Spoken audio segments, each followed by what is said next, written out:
Despicable. If somebody like that was in our former life, he wouldn't last. Once larger than life, was left begging for mercy, standing at the defense table, telling the judge that he's a So let me quickly go back though. Go back to that piece about he's high profile, so he won't get a camp. Why wouldn't he? I'm with Johnson in New York. We're coming back on the air because the judge has just sentenced Sean Diddy Combs to 4 years in prison. And you were saying he could walk free for time served and he could get 10 years. Right. Pretty, sentence. But my feeling is he'll get into at least a medium because he's so high profile. Diddy's sentence might seem light on paper, but according to Michael Franzese, what's coming will be far worse than anyone expects. From the brutal reality of medium security prison life to the storm brewing outside those walls, his real fight is just beginning. When I went in there, because of the profile I had, because of the way they wrote me up, I had everybody and their brother inmate. But Jane and Cassie were victims, and victims should be accounted for, and someone should speak for the victims. To what Diddy did, this was his culture, and he was truly lawless, just to put it where it really is. Could this be the breaking point for one of hip-hop's biggest icons? Stick around. What's ahead could change everything. When the judge handed down 50 months, many were shocked, not because it was harsh, but because it could have been much worse. Diddy was facing up to 10 to 11 years in federal prison, but his legal team got that number slashed dramatically. But because of credit for time in custody, he may only spend around 2 more years, or possibly even less, behind bars. Even better for Diddy, Fort Dix offers a powerful program called RDAP. If accepted, it can slice up to 18 months off a federal sentence. For Diddy, that could mean walking out way sooner than anyone expected. If it works, 50 months could turn into barely over a year.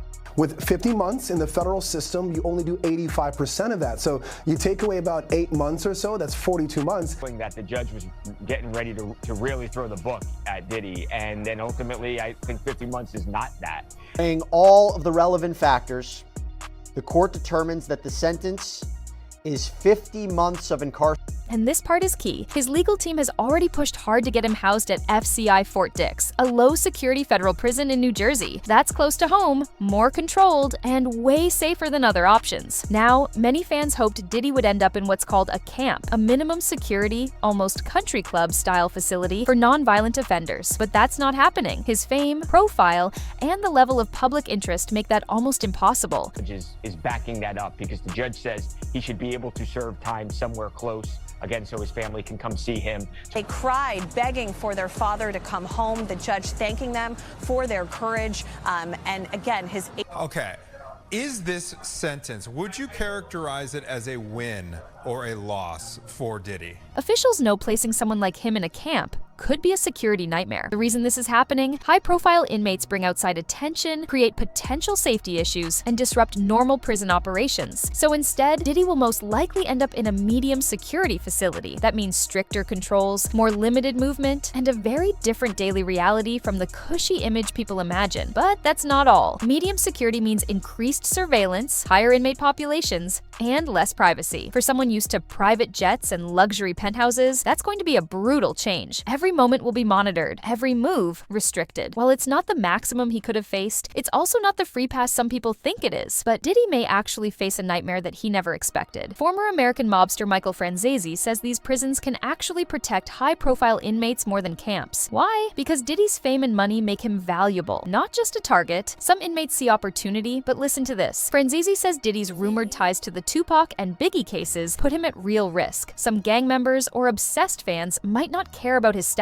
That danger doesn't disappear behind bars. Then comes the psychological hit. Prison doesn't care who you are. No fame, no luxury, no power. Franzese says it's in here where the real fight starts. In your own head. Introspection replaces influence. Celebrity fades fast in a cell. While Diddy fights for his freedom, some people from his past aren't holding back. And one voice is louder than ever. Gene Deal, Diddy's former bodyguard, isn't mincing words. Visibly furious, he claims Diddy once tried to have him killed, all because he tried to teach him to be right by people. But it gets worse. Gene's outrage isn't coming out of nowhere. For years, Diddy's name has been tied, directly or indirectly, to some of the biggest scandals in hip-hop history. Tupac's murder, through Keef D's testimony, Biggie's death, after the fallout with Bad Boy Records. And that's not all. He's also facing disturbing allegations involving multiple women, including Cassie Ventura. Yes, he was a great guy in certain other aspects of his life, perhaps, but he was living a lifestyle of sending a message that this type of conduct will not be tolerated and it will be punished. So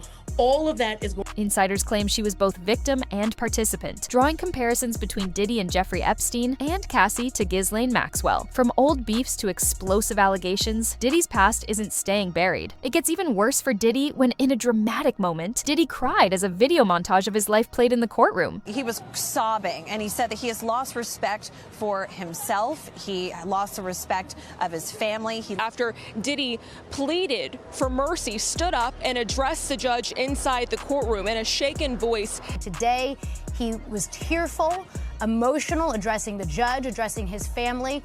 Tell us what he said. He apologized to Cassie and others, even saying, "I hate myself right now." It was emotional, but not everyone bought it. Prosecutors called the display performative. They pointed out he had media appearances lined up after sentencing, making the apology look like damage control, not real regret. Prosecutors, on the other hand, said Diddy was not sorry and that his apology was phony and that there He lost the respect of his family. He lost his businesses, and he said multiple times, "I am begging for your mercy." Diddy called his own behavior disgusting, shameful, and sick, and he said it cost him his career, his reputation. But listen to this. Legal experts say his team completely misread the room. They focused on Diddy's image, not the victims. Out of the entire defense, only one attorney even mentioned them. That silence cost him. The sentencing video, critics called it tone deaf, comparing it to a political campaign ad. Instead of winning sympathy, it made the courtroom feel like a stage. An emotional apology might grab headlines, but in court, strategy matters more. And this one may have just backfired.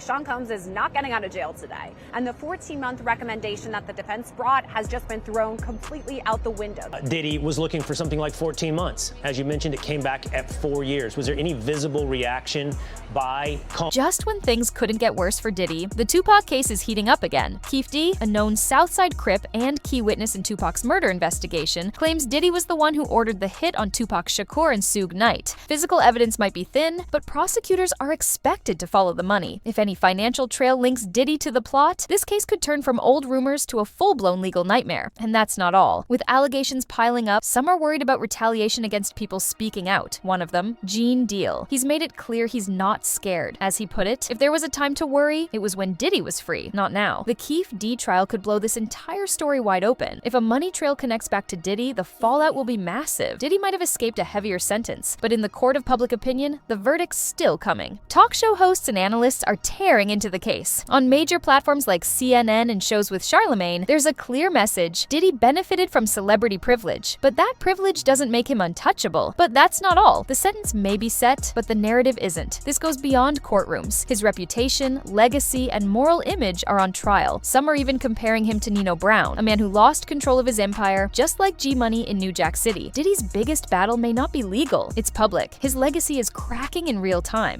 After the verdicts came down, you could feel it in the air. It was, intense. You could actually feel the emotion. To be taken into consideration, and he said he doesn't believe there's a reason to go outside the sentencing guidelines, which is that range. Diddy might walk out of prison a lot sooner than people think, but what's waiting for him outside could be even worse. With time served and participation in the RDAP program, Diddy's sentence could shrink to just 1.5 years. That's a massive drop from what he was facing. Time will tell whether he will be getting out with some time off from the full 3.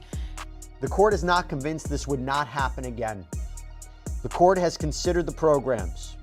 They are out. But here's the problem. The public isn't buying his remorse. The leaked video of him with Cassie destroyed whatever sympathy he had left. His apology fell flat. For millions of people watching, no courtroom explanation can undo what they saw. And it's not over. The court of public opinion might hit harder than the federal system ever could, but prosecutors could still file more charges. This isn't just a fall from grace. It's a collapse in slow motion. His celebrity mask is gone. No entourage, no industry protection, just Sean Combs, facing the federal federal system and a world that no longer sees him the same. Diddy may serve less time, but the damage outside those walls is only growing. If more charges drop, everything changes again. And now I want to hear from you. Do you think Diddy's sentence is too light, or will what's waiting for him behind bars be the real punishment? Will his legacy survive this, or is this the end of an era? Drop your thoughts in the comments below and let's talk about it. If you found this breakdown helpful, make sure to like the video, hit that subscribe button, and turn on notifications so you don't miss any of the twists still to come. This story is just getting started.